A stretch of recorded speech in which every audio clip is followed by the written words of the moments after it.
তোমাদের সাথে শেয়ার করব জলপাইয়ের আচার বানানোর রেসিপি ভিডিও না আমি বানাইছিলাম, তো সেটাই তোমাদের সাথে শেয়ার করব। হ্যালো ফ্রেন্ড, আসসালামু আলাইকুম, সবাই কেমন আছো? দ্বিতীয়বার আমি জলপাইয়ের আচার বানাচ্ছিলাম। যখন বানাইছি তখন প্রায় 4 থেকে 5 কেজি বানাইছিলাম, আর সবগুলো প্রায় নষ্ট হয়ে গেছিল।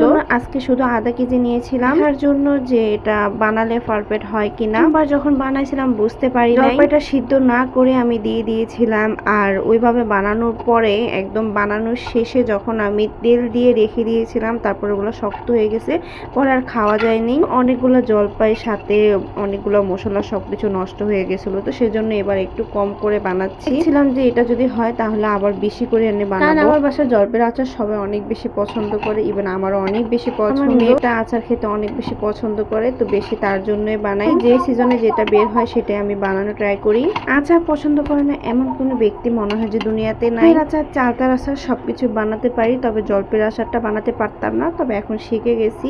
এতটুকু বানানোর পরে বুঝতে পারছি যে আচারটা এভাবে বানালে পারফেক্ট হবে। আলহামদুলিল্লাহ আমি সফল হলাম। এই আচারটা খেতে অনেক বেশি মজার ছিল।